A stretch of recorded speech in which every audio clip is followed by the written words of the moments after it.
So a big year. We've had La Nina. We've had some great rainfall. How do you compare this year from the past?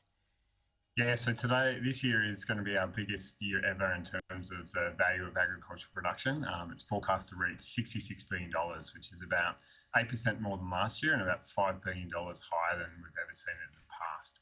So it's quite a turnaround. So at the start of 2020, we were talking bushfires, we were talking trade tensions with China, and then also the risks of this new coronavirus. And so just to see the sector perform the way it has is really quite exceptional. Isn't it a fantastic story, Jared? And a lot of stories like this, or a number, have been washed down the COVID river because it's taken most of the headlines. But this is a really positive story, not only for the industry, but the country itself. Yeah, that's right. So the industry's not had its own challenges, and there's been disruptions to air freight. There's been risks around getting imports of fertiliser and chemicals and the like in the country. But with some government assistance and the like, it's really kind of overcome those challenges. But as you say, so not only because of the disruptions caused by the COVID-19 pandemic, but just we had in the lead up to that, particularly in New South Wales, and 3 years of falling production. Some areas didn't produce anything. And so the injection that such a turnaround has for rural and regional Australia, and then for individuals, farmers, and to get some cash back into the properties and to their households is quite amazing. There still, unfortunately, though, has been some areas that have missed out on a lot of the rain. There's still drought declared across parts of southern and central parts of Queensland, for example. So how are they going, the people that are really struggling? That's right. So Australia's a big country, and there's, not everywhere is having a great season. So particularly some areas of New South Wales and so forth have done really well.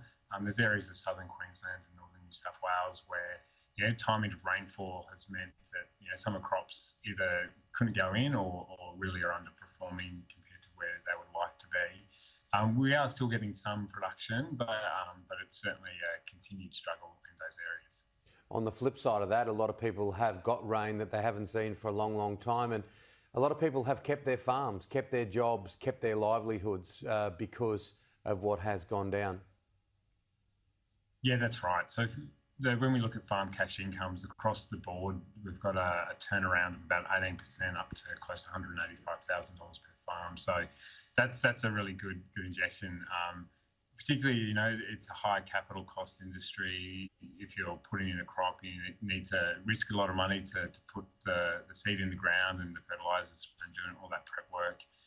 So to have the income come in helps to manage debts, helps to pay off, and just helps to set the farmers up for the next season. Yeah, it certainly is promising to hear this good news. And as we mentioned in the intro, I mean, this is without the trade tensions in China. How are they going? Yeah, so trade tensions have weighed a little bit on our export performance. Overall, our exports, despite the production value going up to its highest level ever, are going to be a little bit down, and that's largely on the back of the drought and the lingering impacts of that. So we didn't have as much grain to sell, for example. But what we're also seeing is some of the disruptions, particularly in barley and wine, where there's been some announcements.